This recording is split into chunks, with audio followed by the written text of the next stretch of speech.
Hey guys, Steven here, Fanatic Perspective. Want to talk about the horrendous loss, the mess that is the Dallas Cowboys, the hands of the New York Jets. But first, want to give a shout out to our sponsors over at Boss's Ranch.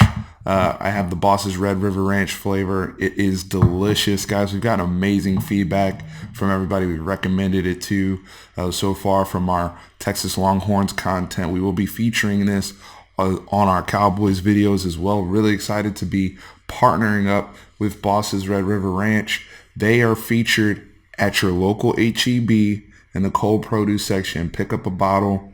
This is great fresh stuff. This has an awesome kick, but if you're looking for more of a traditional ranch that, smokes out even Hidden Valley, go get you a regular ranch. Both flavors available, HEB in the cold produce section. Shout out to Bosses. So, look, I'm gonna get straight to the point here. I'm still upset about yesterday's football game. I'm still, I had made a video. I made put together even a post. I haven't written in a while. That's how frustrated I was with this football team and the product that they decided to put out on the field. And been doing a lot of soul searching myself as a fan with regards to this team.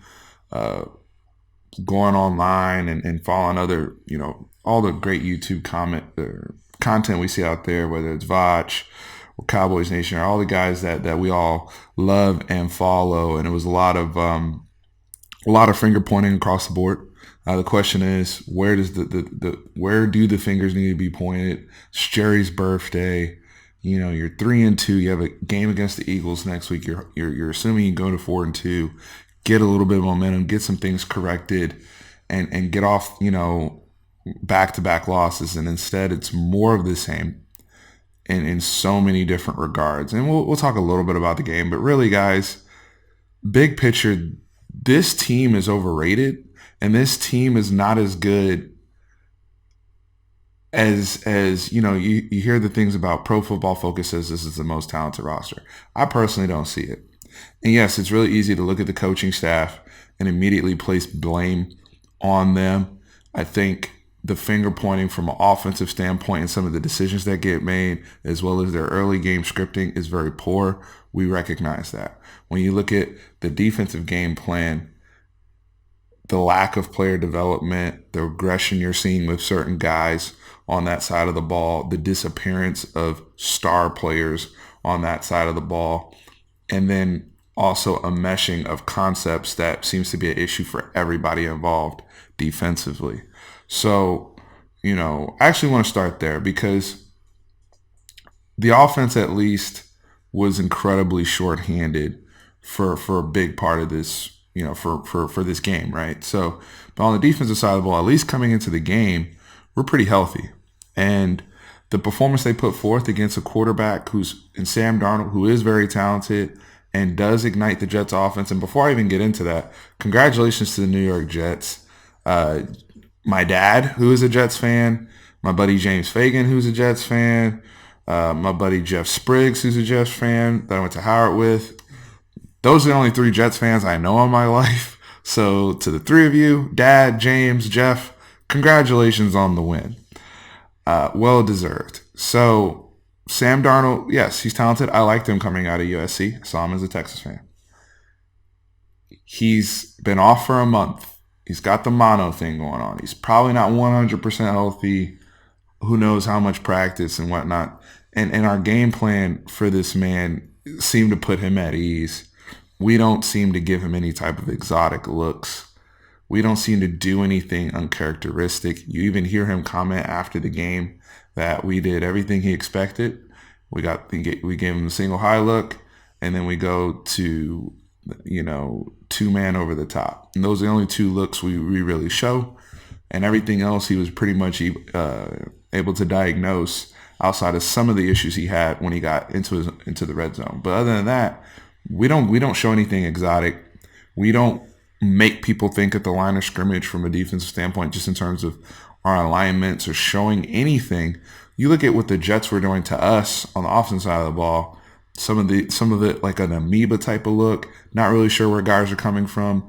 Certain times there's people loaded up in the A gap and they're dropping out. All sorts of creative things that Greg Williams was doing on his side. We don't do any of that on our end. Instead, we sit and we have this bend, don't break mentality, but we don't produce turnovers and we don't generate a natural pass rush. All of that is a recipe for disaster, and I think that plays into why your corners, why your guys in the secondary are playing as poorly as they are. So I was listening to Vach Lombardi's call-in show last night. It was extremely well done on YouTube. And one of his callers, who's a former football player from Hofstra, I have to see if Tran knows him, but he calls into the show and really eloquently broke down the issues between fundamentally what Rod Marinelli wants to do coming from his Tampa 2 background and what Chris Richard likes to do coming from more of a aggressive cover 3 mindset that he adopted in Seattle, and them trying to marry their two concepts. And what the gentleman, I believe his name was DP or something like that to the effect. Somebody, and I want to reach out to Vach and get that guy's name. And those are the type of people I love learning football from. But he talked about the marriage of like Chris Richard's triangle cover 3 concept on the back end, and then Rob Marinelli wanting to do, that kind of one gapping defense that he has with the 4-man front that is traditionally aligned with a cover 2, and how those things are clashing now when they had success with it last year because they were doing something that the league hadn't adapted to. And I thought that was very, very brilliantly put. And now we're in a situation where the league always catches up and we have no counter to what we're doing. And we're trying to sit in that look, that cover 3. And the only thing we do to disguise our cover 3 is whether we put the single safety back and show it, or if we do the 2-man and act like we're either in a cover 2 or a 2-man under type of look. So it's frustrating when that's the level, that's the peak level of creativity in your defense. And then you also factor in the fact that the deep safety is Jeff Heath, and you're talking about the deep ball, and we'll get to the Jason Garrett decision on the 4th and 2, but the deep ball where Cheeto thinks he has help, and then he ends up jogging and he's not playing as hard as he possibly can. All these things factor in. You have the pressure situations, and I'm kind of, just laying this all out here. You have the lack of pressure on the defensive line, and this is where I go to overrated, okay? Everyone wants to talk about how much talent Dallas has. If Dallas had so much talent, they would be able to overcome and help their team out in certain situations and be ready when called upon when there are shortcomings or people are out on one side of the ball or the other. This defense never steps up, and this defense has been broken since the Rams took their confidence, took their chain, ended the Hot Boys nonsense in the playoff game. And I've been saying this, and I will continue to say this. And the Colts really put out that blueprint last year before, but the Rams took it to another level and just we've been exposed, and we've been exposed for a while, and we've been talking about it, and people said we were being negative when we were winning. We even had the 3-game winning streak, and the defense wasn't playing well, and we kept saying this, and people want to act like, well, they weren't allowing a whole bunch of points. It's bullshit, okay? Because DeMarcus Lawrence is funny because Skip said he calls him Marcus Lawrence, took the D out, which is funny. But, my buddy and I, we started calling him Tank Abagnale Jr., because you just took the money and ran, bro. And I'm calling Tank Lawrence out. I'm sorry. As a fan, as a guy who watched this man develop into a great player for us, and I lobbied for him to get his money. I feel betrayed as a fan because one of you brothers out there that does the film breakdowns and all that, if y'all want to come at me with some stuff that I'm not seeing, that he is doing, and it's not on him from a lack of productivity, but it's too many times we're watching these football games and you're like, where the hell is number 90? Is he even playing? Is he out there? And I understand he had the shoulder surgery, recovering from that. But one of my biggest things is don't put bad tape out there. If you're not able to help this football team and you can't play and you're going to be just another guy, then don't be out there. Because right now, his lack of productivity, this defense is built around those guys getting home. And we're getting at least something from Robert Quinn on the other side. We had to cut Taco. So we've been missing on the defensive line. Let's be real. And then on top of that, you don't have a one tech. You don't have a what Jerry likes to call a war daddy in the middle that actually blows shit up. You look at what the Jets got with like a Leonard Williams and a Quentin Williams, and then the actual real hot boys that are in San Francisco and the defensive line they've assembled. That's what you need up front in Dallas for everything else to work, because you're doing your linebackers no favors. And the linebackers did play better yesterday. Jalen Smith and Leighton Vander Esch. I called out Leighton Vander Esch last week. They played better. They held Le'Veon Bell in check. I know the Jets' run game is trash, but they at least contained a great running back, right? So defensively, we're not getting any favors. How much more do you need to see? It took injuries to get Jordan Lewis on the field. Somebody that actually, has the instincts and the know-how to actually attack a football and catch it, right? Cheeto has the opportunity to get a pick. Predictably goes through his hands. So it's just frustrating to see how much Cheeto has regressed. Byron Jones, I've told you guys, I like Byron. He's a really good football player. He's had a few struggles. And he got beat by Demaryius Thomas a couple times, which is inexcusable. With all that being said, Byron's normally pretty good, but he doesn't turn the football over. We don't generate anything, right? So until we either have to go all the way Tampa 2 or all the way with what Chris Richard wants to do with the cover 3, because Chris Richard, from what I'm hearing, has no control over what we're doing theoretically in the front 7, it sounds like. So in terms of our looks and what we're doing, I do think, if anything with more than one head is a monster. And right now that's what we have on defense in a negative manner. It needs to be addressed.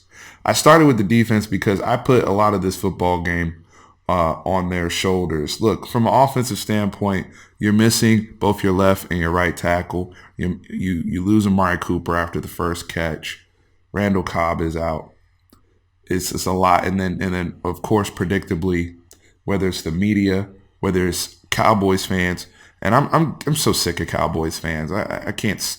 I'm a Cowboys fan, but it's annoying how much low football IQ rhetoric is out there, to where people immediately blame the quarterback and talk and say bullshit like he's not elevating this football team. And I'm sorry, I'm angry, guys. I'm not happy about this, but he's not elevating this football team. He didn't elevate us to a win. As far as I'm concerned, I'll be very clear. There's only 2 elite quarterbacks in the NFL right now. It's Russell Wilson and Patrick Mahomes. And Patrick Mahomes has lost 2 straight games, by the way, and he got cheated back and they still lost. So for everybody that wants to make excuses, but I still have him. He's elite. Russell Wilson's elite. Everybody else is very good and needs help, or is below average. Okay. You look at Matt Ryan. Aaron Rodgers needs help now. Tom Brady. Go chart Tom Brady's throws this season. You tell me he's an elite quarterback. And they would be able to work with the under the conditions that Dak Prescott was forced to work under yesterday, where he was probably concussed. He takes an absolute beating, and it's frustrating to watch a man get hit over and over again. And he continues to stand up. He continues to fight. He's getting no favors from his coaching staff. He's getting no favors from his wide receivers or his tight ends. People are dropping the football left and right. Does he have ball placement issues at times? Absolutely. Does he airmail a ball every now and again? Absolutely. I've acknowledged that, and I told y'all last season or the season before, those are some of the things you're just going to have to live with Dak. But there's so much more good than bad, and no one wants to see that with him. And that's the person that gets thrown under the bus. Him and Jason Garrett, right? Now, Jason Garrett deserves flack for the 4th and 2. Not for necessarily going for it, but for the play call, right? And that's also Kellen Moore. However they decide to do that, even if it's Dak Prescott, who may not have the liberty to check out of a play like that. So those are all things we have to look at when pointing fingers. But when I say low football IQ, there's so many people that just look at the quarterback as the end-all be-all, and they don't understand that football is a team game. You look at Ezekiel Elliott, people are, getting on him. The only issue I'm seeing with Zeke is he doesn't have breakaway speed anymore. He doesn't have that breakaway ability anymore, and he's struggling to make some people miss. But he was a bell cow yesterday, and he fought like hell to also get us back in that game, and he got paid. So I'm not going to to sit here and shit on Zeke. I'm not.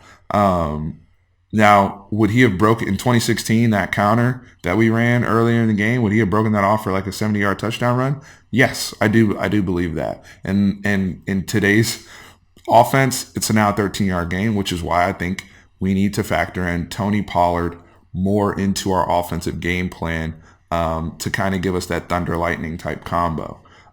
Because Zeke's still very valuable in the pass game, right? So I just don't understand all the finger pointing. Look, offensively, what I'm upset about is how we're starting these football games, and that's very obvious. When you talk about 9 points over the last 3 weeks in the first half, that's not cutting it, right? And yesterday, we continue to generate, we continue to make those adjustments, and we come out and we do get a score in the third quarter, right? But it gets called back for the pass interference call with the ref, and we have the kicking stuff, right? And look, the Brett Maher stuff, anybody that's followed this channel, I told you guys in preseason, I can pull the clip. Where is the other kicker to compete against this guy to at least make him work for his job?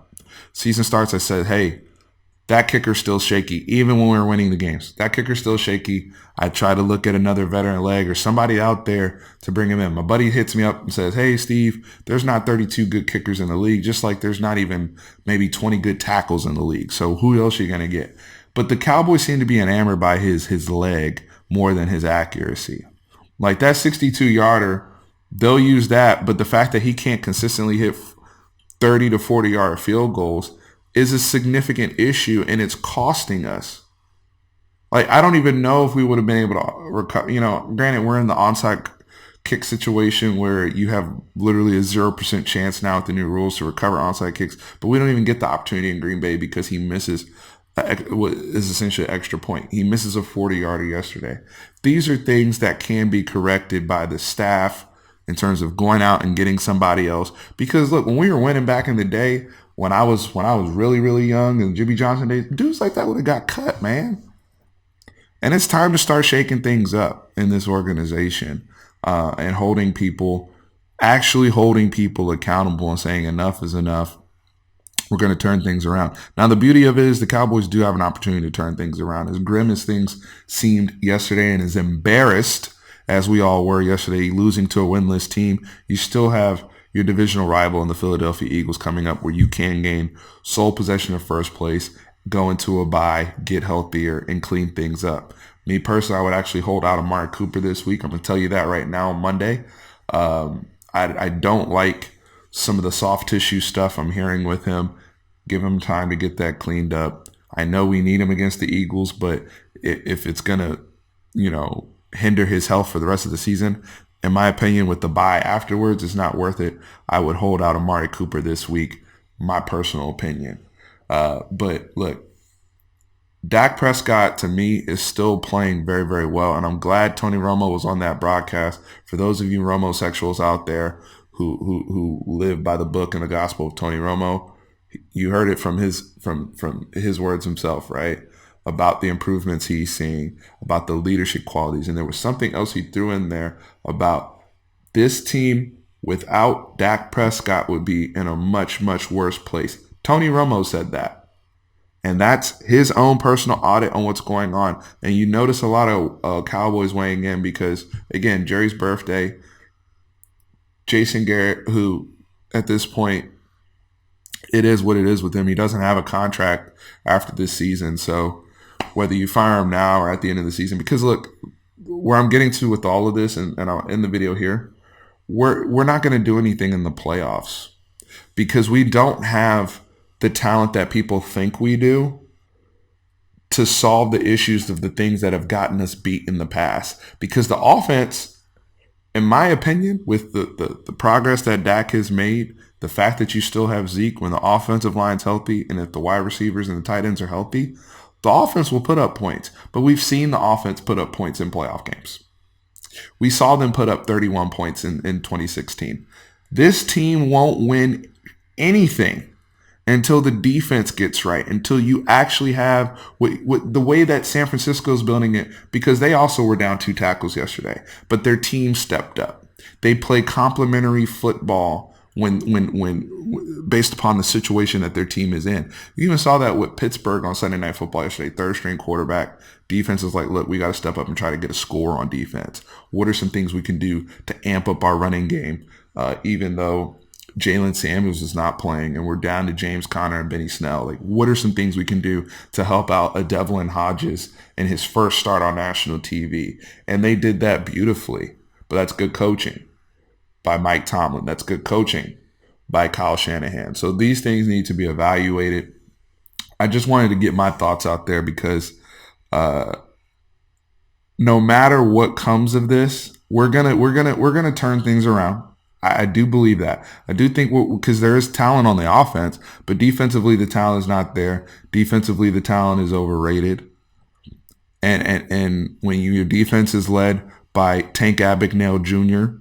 and other guys who are not playing up to their level of potential in their billing, and then on top of that, you have a mix match type of scheme that's not even featuring people properly, and they do nothing to try to confuse the opponent.